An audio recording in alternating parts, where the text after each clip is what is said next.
चरवाहा जंगल में बकरी चरा रहा है।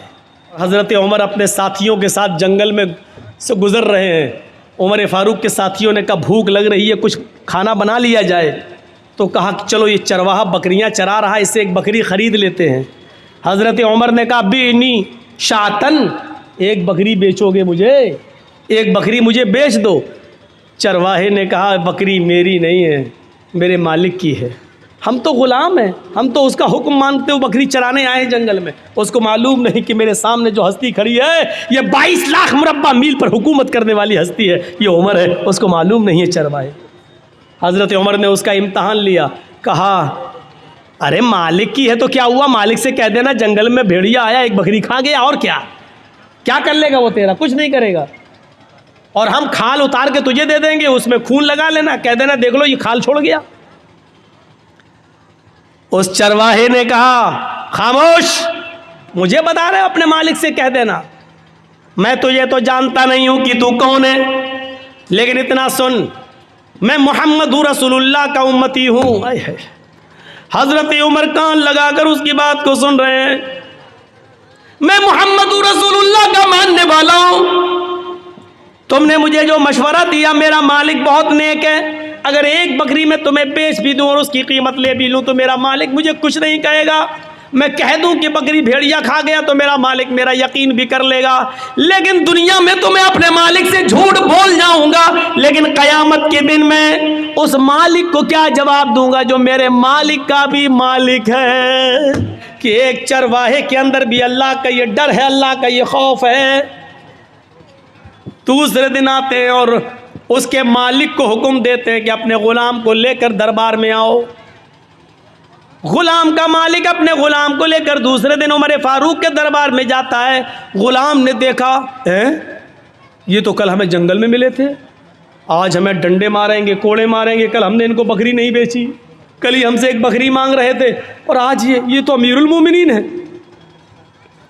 ये तो अमीरुल मोमिनीन है। हज़रत उमर फ़ारूक ने मालिक से कहा कि तुम्हारा ग़ुलाम मैं ख़रीदना चाहता हूँ, बताओ कितने में बेचोगे। उसने कहा अमीरुल मोमिनीन मेरा ग़ुलाम बड़ा नेक है, अल्लाह वाला, मैं इसको नहीं बेच सकता। हज़रत उमर फ़ारूक ने कहा देखो इसको मुझे ज़रूरत है, मैं तुम्हें इसकी डबल कीमत दूंगा, जो लोग इसकी कीमत दे रहे हों उससे डबल कीमत मैं तुम्हें दे दूंगा, लेकिन मुझे इस ग़ुलाम की ज़रूरत है। मालिक को लालच आ गया कि जब डबल कीमत मिल रही है तो इसको दे दो, हम इतने में तो 2 ग़ुलाम ख़रीद लेंगे। डबल कीमत लेकर हज़रत उमर फ़ारूक ने उस ग़ुलाम को ख़रीद लिया। अब उस ग़ुलाम का डर और बढ़ गया कि अब तो मैं उमर फ़ारूक का ग़ुलाम हो गया, अब ये मुझे कल की सज़ा न दें, कहीं मारे नहीं। हज़रत उमर फ़ारूक उनको अपने घर पे लाते हैं। ग़ुलाम बराबर डरता जा रहा है, ये वही चरवाहा है जो कल बकरी चरा रहा था, अब इसके दिल में डर पैदा होता चला जा रहा है। हज़रत उमर उसको खजूर खिलाते हैं, पानी पिलाते हैं और कहते हैं कि मैंने तुम्हें तुम्हारे मालिक से ख़रीद लिया है और अब मैं तुम्हें आज़ाद कर रहा हूँ, जाओ, तुम मेरे ग़ुलाम नहीं हो, मैंने तुम्हें आज़ाद कर दिया है। जानते हो मैंने तुम्हें क्यों आज़ाद किया है? तुम उस आदमी के ग़ुलाम थे, ग़ुलामी की ज़िंदगी गुजारते तो तुम अल्लाह की इबादत नहीं कर सकते थे, तुम्हें फ़र्ज़ नमाज पढ़ने का मौका मिलता, फिर ग़ुलाम की तुम बात मानते इसलिए तुम्हें इबादत करने का मौका नहीं मिलता। अब तुम्हें इबादत का मौका ही मौका है। कल तुमने ये कहा था कि अल्लाह रब्बुल आलमीन को क़यामत के दिन में क्या जवाब दूंगा, इस जुमले की वजह से आज तुम्हें आज़ादी मिल गई है, इस कलमे ने तुम्हें आज़ादी दी है। अगर इसी तरीके से अल्लाह से डरते रहे तो इंशाअल्लाह क़यामत के दिन अल्लाह ताला तुम्हें जहन्नम से भी आज़ादी दिला देगा। अगर इसी तरीके की तुम्हारी ज़िंदगी गुजरती रही तो तक़वे वालों को इनाम मिल जाता था, जो अल्लाह से डरते थे उसको अमीरुल मोमिनीन इनाम देते थे। मेरे भाइयों, आज हमने किसी अल्लाह से डरने वाले को इनाम दिया? किसी नेक और मुत्तकी आदमी को देखा तो कभी हिम्मत पड़ी कि हम उसको कुछ मदद कर दें? कभी हमारी हिम्मत नहीं पड़ती कि हम इसकी कुछ मदद करें। क्यों? मदद करने की हिम्मत नहीं पड़ती। आपने देखा होगा एक लड़का है, उसका बाप इंतकाल कर चुका है, उसके पास 1 बीघा ज़मीन है। अब देखिए मैं आपको कहाँ ले जा रहा हूँ। उसके पास 1 बीघा ज़मीन है, 1 बीघा ज़मीन है, लेकिन अचानक उसकी माँ को कैंसर होता है। बाप उसका इंतकाल कर चुका है, उसके पास बस 1 ही बीघा ज़मीन है, उसकी माँ का इलाज होना है, इलाज के लिए उसको अपनी ज़मीन बेचना पड़ रही है। उस ज़मीन की कीमत 2 लाख है। हम गांव के सरपंच हैं, हम गांव के मुखिया हैं, हम गांव के पैसेदार हैं, हम गांव के अमीर आदमी हैं, हमारी नज़र ख़राब है, हम उस ज़मीन को ख़रीदना चाहते हैं, हमारे घर से लगी हुई है वो ज़मीन, और हमें मालूम है कि ये बेचेगा क्योंकि इसकी माँ बीमार है। ऐसा है कि नहीं आजकल? ऐसा है ना? 2 लाख की ज़मीन, हमें मालूम है उसकी कीमत 2 लाख की है, लेकिन अब हमें मालूम है कि उसका बाप नहीं है, माँ बीमार है, वो इलाज कराएगा और इलाज के लिए उसको ज़मीन बेचना पड़ेगी। लेकिन अब तो वो ज़मीन कम दामों में भी बेचेगा। अब हमें उम्मीद है कि 1.5 लाख में मिल जाए। वो आदमी आता कहता कि भाई आपके घर से लगी हुई है, मेरी ज़मीन है, मैं इसको बेचना चाहता हूँ। आपने कहा नहीं आया, मुझे ज़रूरत नहीं है साहब, मेरी माँ की तबीयत ख़राब है, मैं उसके इलाज के लिए टाटा हॉस्पिटल जाऊँगा, बम्बई, मैं पटना में जा रहा हूँ, मैं इसका इलाज कराना चाहता हूँ, मेरी ज़मीन की कीमत 2 लाख रुपए है, तुम ले लो। ये आदमी कहता है नहीं साहब, मुझे ज़रूरत ही नहीं है, और अगर तुम्हें देना ही है तो 1.5 लाख की दे दो, 1 लाख की दे दो। अभी तो ज़मीन की कोई कीमत ही नहीं, लॉकडाउन के बाद ज़मीन की कीमत बढ़ी कहाँ रही है, हालात ऐसे ही हैं, मजबूर आदमी है बेचारा। उसने कहा ठीक है, लाओ 2 लाख का माल है, 1.5 लाख दे दो। आपने 1.5 लाख रुपए उसको दे दिए और ज़मीन ले ली। अल्लाह की कसम, 2 लाख की ज़मीन उसकी मर्जी के बावजूद जो 1.5 लाख की ली है, इस 1.5 लाख के लेने के बावजूद उसने चाहे जैसे दी हो, उसकी रजामंदी के बावजूद आपने जो 1.5 लाख में खरीदी है, आप इसके बावजूद भी डकैत कहलाएंगे, आप बेईमान कहलाएंगे, आप यतीम का हक मारने वाला कहलाएंगे, आप मजबूर की मजबूरी का फ़ायदा उठाने वाले कहलाएंगे। अल्लाह के यहाँ समाज में तो ये होगा नहीं साहब, वो 1.5 लाख में तैयार था, उसने दे दी, इसने ले ली, वो तो तैयार था। काजी शुरैह एक घोड़ा खरीदना चाहते थे, बाजार में जाते हैं, घोड़ा देखते हैं, पूछते हैं घोड़े वाले ये घोड़ा कितने का है? उसने कहा 400 दिरहम का। काजी शुरैह ने कहा क्या मैं इसको ज़रा चला कर देख लूँ? उन्होंने कहा देख लो। काजी शुरैह उस घोड़े पर बैठते हैं और जाते हैं, थोड़ी दूर चल के वापस आते हैं और कहते हैं घोड़े वाले सच बता कि तू किस मजबूरी में घोड़ा बेच रहा है? उसने कहा मुझे कोई मजबूरी नहीं है। कहा कि फिर तू इतना अच्छा घोड़ा 400 दिरहम में क्यों बेच रहा है? तेरा घोड़ा चलाकर मैंने देखा, तेरा घोड़ा 400 नहीं बल्कि 500 दिरहम के लायक है। उसने कहा काजी साहब आप काजी हैं, हज़रत अली ने आपको जज बनाया है, मेरे कीमत 400 मांगी है, अगर आपको 500 दिरहम का लगता है तो 500 दे दीजिए, वरना मेरी तरफ से खुशी से 400 हैं, अगर आप 500 देना चाहें तो मुझे क्या एतराज़ होगा? काजी शुरैह कहते रुकिए, एक मरतबा और चला कर देखता हूँ। उस घोड़े को उन्होंने दोबारा चलाया और आकर कहते हैं आए अल्लाह के बंदे सच सच बता तुझे क्या मजबूरी है? उसने कहा मुझे कोई मजबूरी नहीं है। उसने कहा मुझे कोई मजबूरी नहीं है। कहा फिर तू इतना अच्छा घोड़ा 500 दिरहम में क्यों दे रहा है? उसने कहा 500 में नहीं 400 में दे रहा हूँ, आप 500 देना चाहें तो ठीक है। कहा नहीं ये 500 से भी ऊपर बल्कि 600 दिरहम का घोड़ा है तेरा। उसने कहा काजी साहब मुझे शर्मिंदा मत कीजिए, मेरी तरफ से 400 है, आप मज़ीद अगर और देना चाहें तो मेरे कुछ काम आ जाएगा, वरना मेरी तरफ से कीमत 400 है। काजी शुरैह कहते हैं रुक जाओ एक मरतबा और देखता हूँ। एक मरतबा और चक्कर लगाते हैं और आकर कहते हैं मेरा दिल अंदर से कहता है कि तू किसी मजबूरी में घोड़ा बेच रहा है, तेरा घोड़ा 700 दिरहम के लायक है, तू इसको 400 में क्यों दे रहा है? उसने कहा मैं कुछ नहीं कहूँगा। काजी शुरैह कहते हैं क्या एक चक्कर और लगा लूँ? एक चक्कर और लगा कर आते हैं और अपने जेब से 800 दिरहम निकालते हैं और कहते हैं कि तेरा घोड़ा 400 नहीं 800 दिरहम के लायक है। उसने कहा काजी साहब मुझे सिर्फ ज़रूरत 400 दिरहम की है, 400 दिरहम की है जो मेरे बेटे के इलाज में काम आएगी। काजी शुरैह समझ गए ये मजबूरी में बेचारा बेच रहा था और काजी शुरैह ने उस घोड़े की सही कीमत लगाई और 800 दिरहम दिए। मेरे भाइयों कभी आपको ऐसा भी हुआ है कि एक आदमी जिसकी माँ बीमार है 2 लाख की ज़मीन वो बेच रहा है। कभी आपने सोचा कि चलो 2 की जगह 2.25 दे दो, चलो 2.5 दे दो, बेचारा अपनी माँ के इलाज में काम कर लेगा। हमारी ज़मीन तो 5-6 साल में और कीमत बढ़ ही जाएगी, लेकिन इसका तो कम से कम माँ का इलाज हो जाएगा। कभी 2 लाख की ज़मीन को 2,25,000 में लेने की कोशिश की आपने? कभी 2.5 लाख देने की कोशिश की आपने? नहीं, 2 लाख की ज़मीन को 1.5 लाख में लेने वाले तो हज़ारों मिल जाएंगे। ये खून चूसने वाले जालिम लोग हैं और जालिमों की दास्तानें भरी पड़ी है, जालिमों की कहानियां भरी पड़ी है। मेरे भाइयों, अल्लाह के यहां मजबूर की मजबूरी का फायदा उठाने का भी आपको हिसाब देना पड़ेगा। आप बच नहीं सकते अल्लाह के यहां इस अजाब से। हमने कभी तसव्वुर किया है, कभी सोचा है किसी मजबूरी का फायदा उठाते हैं? आज हम ये वाकयात हमें चीख चीख कर क्या बतला रहे हैं?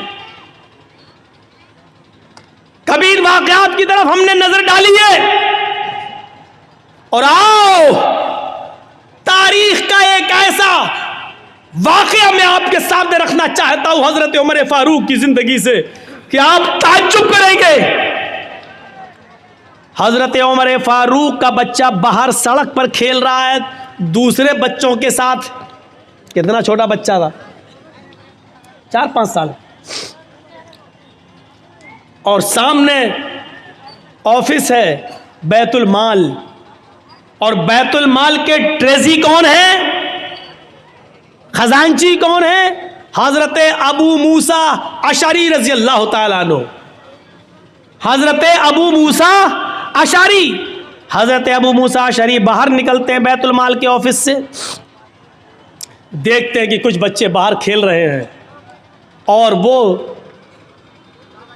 दुकान से कोई चीज़ खरीद कर खा रहे हैं, लेकिन उमर फारूक का बच्चा कुछ नहीं खा रहा है। बाहर जब निकलते हैं तो 1 दिरहम पड़ा है सड़क पर, 1 दिरहम पड़ा हुआ है। 1 दिरहम 1 रुपया, मान लो आज के हिसाब से 1 रुपया। 1 दिरहम ज़मीन पर पड़ा, उसको उठा लिया। ये दिरहम किसका होगा पता नहीं।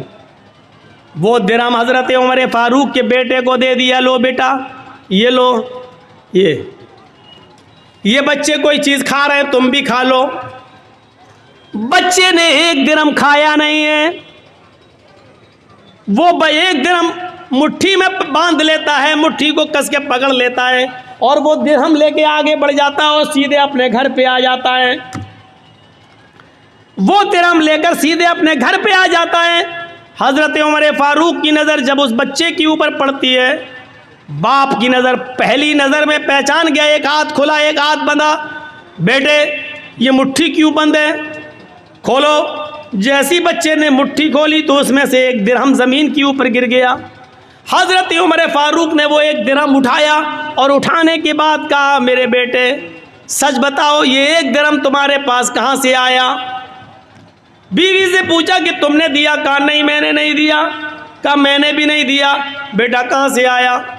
कहा बैतुल माल के बाहर में खेल रहा था, अबू मूसा अशरी को ज़मीन पर पड़ा हुआ मिला चाचा को, और अबू मूसा अशरी चाचा ने ये 1 दिरहम उठाकर ज़मीन से मुझे दे दिया कि और बच्चे चीज़ें खा रहे हैं, तुम भी बेटा कुछ खा लो। मैंने खाया नहीं है। अरे अब्बू घर में 1-2 दिन से चूल्हा नहीं जला, तो मैंने सोचा कि 1 दिरहम मेरे घर में काम आ जाएगा। हज़रत उमर फारूक कहते हैं, बेटे तुमने बहुत अच्छा किया, ये दिरहम लेकर तुम घर आ गए। फिर वो 1 दिरहम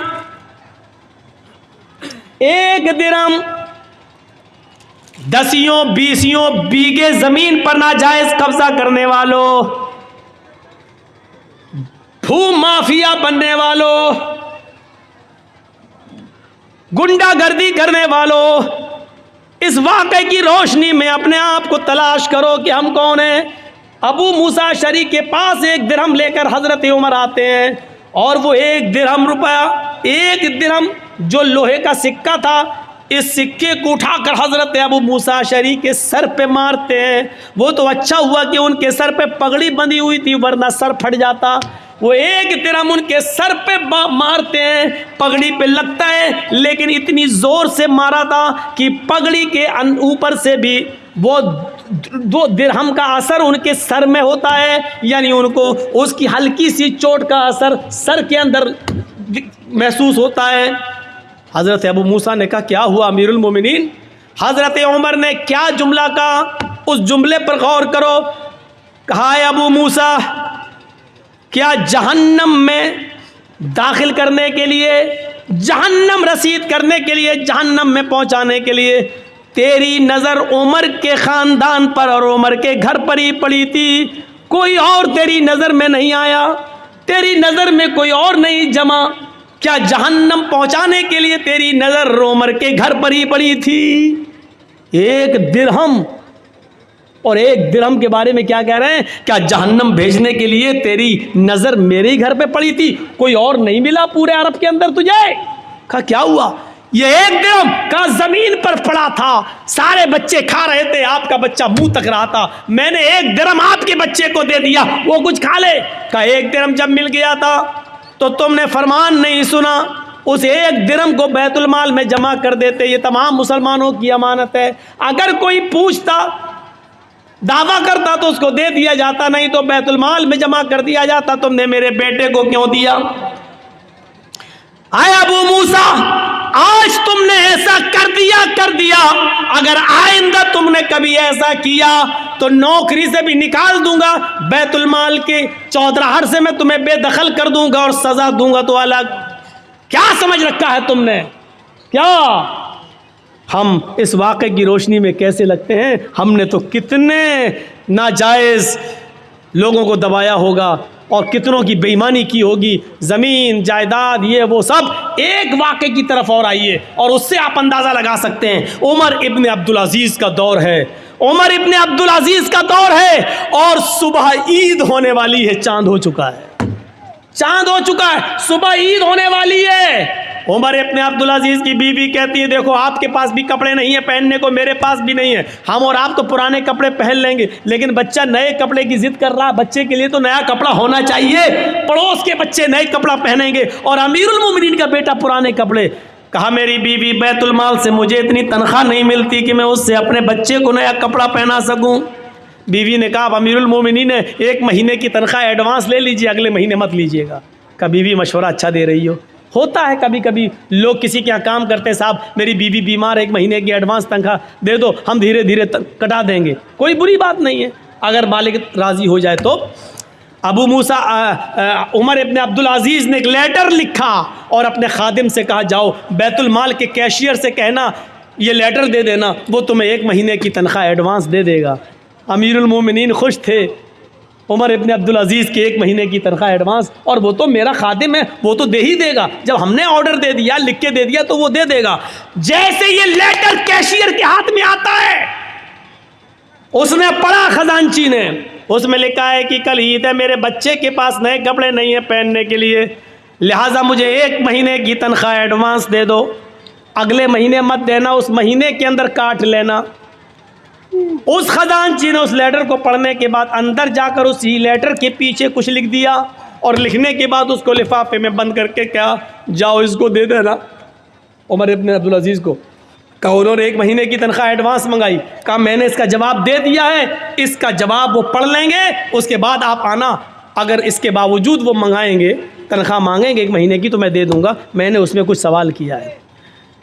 खादिम लिफाफा लेकर उमर इब्न अब्दुल अज़ीज़ के पास पहुंचता है। उमर इब्न अब्दुल अज़ीज़ ने कहा क्या उसने 1000, क्या उसने 1 महीने की तनख्वाह एडवांस नहीं दी? का पता नहीं, इस लिफाफे में कुछ रख दिया है। लिफाफा खोला तो क्या देखते हैं कि मेरे ही लिफाफे, मेरे ही लेटर के पीछे कुछ और लिखा है।